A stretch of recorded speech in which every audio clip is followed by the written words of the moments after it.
I'm going to speak to Abraham Amaliba. He's the acting Director General of the National Road Safety Commission.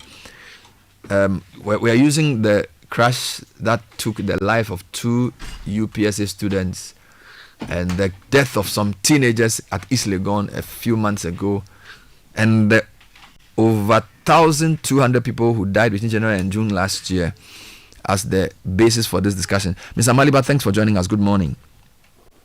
Good morning, Bernard, and good morning to your listeners. Thank you so much.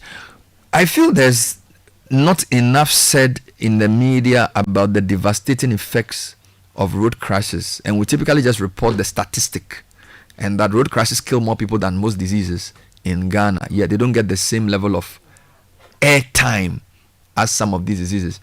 From where you sit as new CEO of DVA, of Road Safety Commission, what are your opening thoughts around the menace of road crashes and the number of people we are killing every day on roads? Well, when I took over office, I realized that there were 2 main causes of road crashes. 2 main. There are other minor ones, but 2 main. One is driver indiscipline, and the other is pedestrian indiscipline. And you'll be surprised that some of the accidents are also caused by pedestrians. But if we are able to curb these 2, driver indiscipline and pedestrian indiscipline, it will go a long way to reduce road crashes. And so when I took over, I immediately made some trips to some streets in Accra. And my concern was whether we have footbridges enough to carry pedestrians. And so we also realized that there were no road markings in some areas. Then also we realized that poor street lighting or absence of them at all. So these are some of the issues, but mainly driver indiscipline. Okay, so let's take it one by one. Driver indiscipline, there are a couple of low-hanging fruits. For example, I wear glasses. My colleagues in the studio all wear glasses. The cursory look at commercial vehicle drivers, most of them don't wear glasses. And you know that before a person gets a license to drive, they must do an eye test. Isn't it curious to you that most of our trotro drivers don't wear glasses? Is it that they see better than the rest of us? We have instituted some medical checks at the various terminals. If you were listening to news when I issued a caution to 2M Express and invited them to my office to have a discussion with them concerning their vehicles, because we were told that they were overspeeding on the Accra-Kumasi road. At the end of the day, we realized that there was lack of training for their drivers. We also realized that they were not adhering to some simple basic requirements of having a logbook which would indicate when you left your station and when you got to your destination. And so we ordered them to do these things rightly. We are going to go back to them to find out whether they are complying. If not, we'll sanction them. So we need to do more on these areas. And with my coming in, I'm determined to use the law to enforce some of this. What kind of relationship do you have with the DVLA? Are you able to recommend to them to do like a retesting of commercial drivers or any driver for that matter because of the spate of accidents? Because obviously if somebody is driving without the proper qualification, that's the starting point, isn't it? Because he's running a vehicle that can kill a person, and yet he didn't go through the right procedure to get a license. So is the Road Safety Commission able to recommend to either the DVLA or to your minister to institute far-reaching changes in the way another institution like the DVLA does its work? We are the regulator of the road sector. That's our work. And we have the authority and capacity to order for compliance. It is assumed that if you have a license from from the DVLA, you are qualified to be on the road. However, we are also aware that some of these checks are not done properly. Nothing stops the Road Safety Authority from requesting the DVLA to up their game and ensure that persons who are not qualified do not sit behind the wheel. Tomorrow, I'm meeting the Highways Authority. They are in charge of road markings in this country. After that, I'll meet the urban roads, same day. They are in charge of the street lights, the traffic lights. So I am ensuring that all road sector players would begin to up their game on this matter. So nothing stops us. We can deal with DVLA on this matter.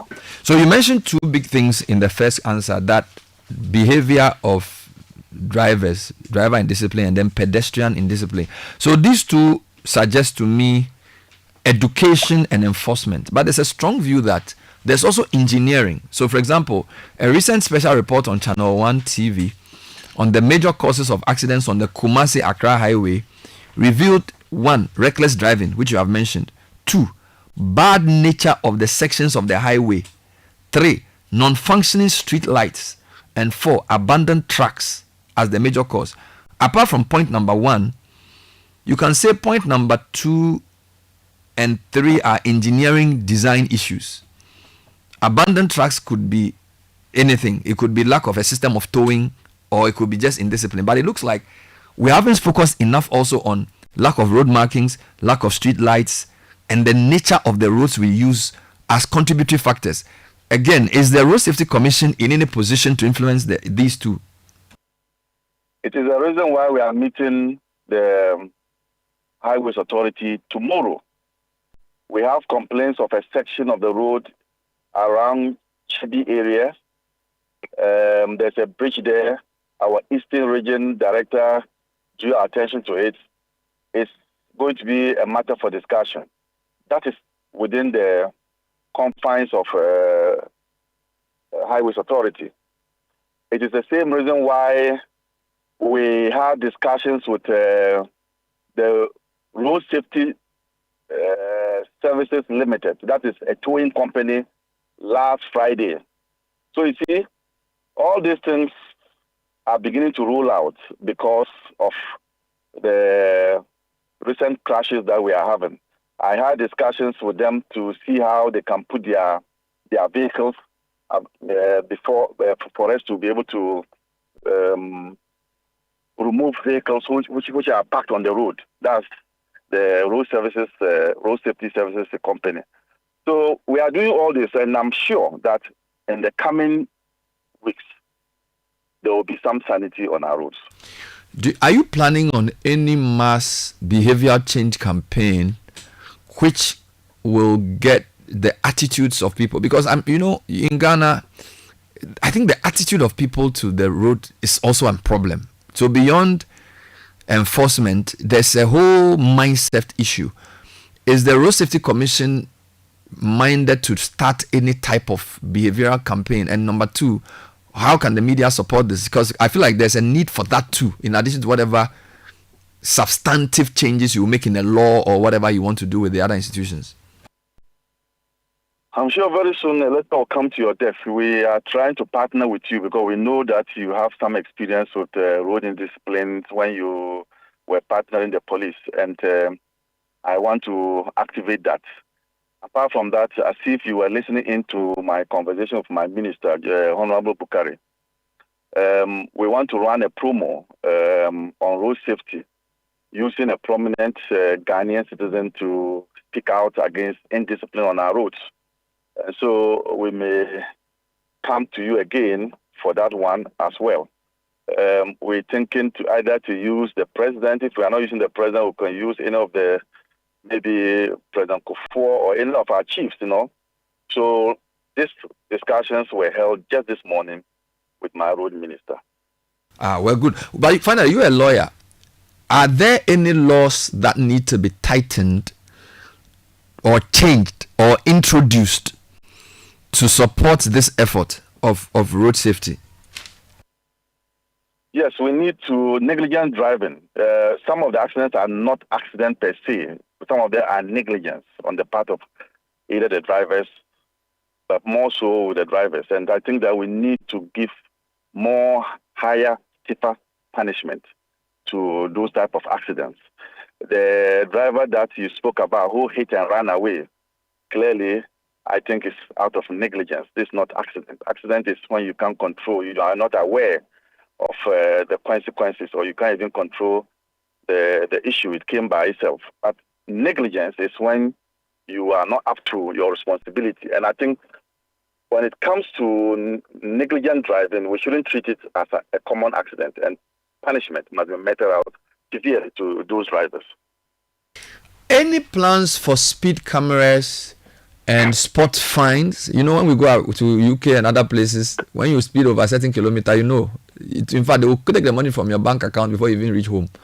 All right. Is there any plan? Realistically, what can we do within the next 2 years to ensure that speeding is limited by street cameras and also a spot fine system is introduced?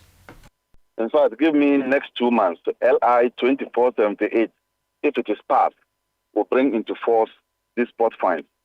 You remember this law was supposed to pass, but there was public outcry against the siren which was put in there to protect MPs. You remember that? And so that law didn't pass. And I'm saying that if you give me within 2 months, because that law is being worked on again, we'll be able to deal with spot fines. So you will remove the MP part? There's a program called Traffic Tech. Traffic Tech is the spot fine that you are talking about, and it will come in place immediately this law is passed.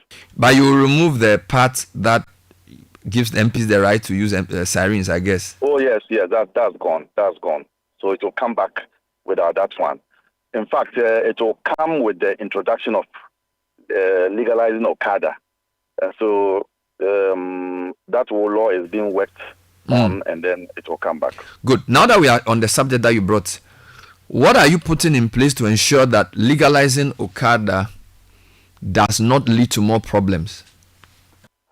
So there was a team that went to Rwanda to study their practice. They are, in the whole world, I'm told that Rwanda and Qatar, is it Qatar or Dubai, one of them. So we went to study the Rwanda experience. We returned just last week, and we realized that there were two things that made the Rwanda experience very, very prominent.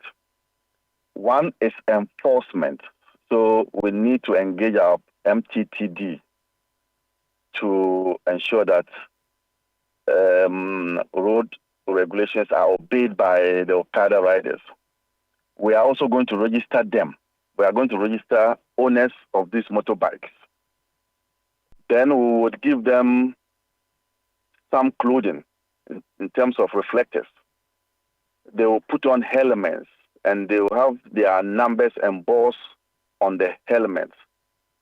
And so we have studied a lot of things from the Rwanda experience, and if implemented to the letter, this would not cause us any havoc on our roads. And so we are also going to give them sensitization on road safety before they even come onto the roads. And they will be put in cooperatives such that if you are misbehaving, we just go to your cooperative and they'll fish you out and will sanction you or ban you from riding. So tomorrow I'm meeting the Okada president and meeting the tricycle president as well to deal with these matters. So whilst I agree that we need to regularize Okadas, I feel like adding that to the thing you are doing in 2 months may be a bit hurried. This is my uninformed view, because I suspect there needs to be a bit more public education on the Okada thing. And 2 months is a very short time, because you promised that you're going to work on the LI in 2 months. 2 months is the LI, but not the Okada. 2 months is the LI. Because the Okada will be too soon, because you haven't done any public engagement. You haven't. No. Good. Okada will have public engagements. We'll have one in Accra, Kumasi, Tamale, and there's a fourth one in Volta region. So we are not yet to introduce Okada within 2 months, but I'm just saying that the law would go to Parliament, and then if it's amended, we'll start the processes.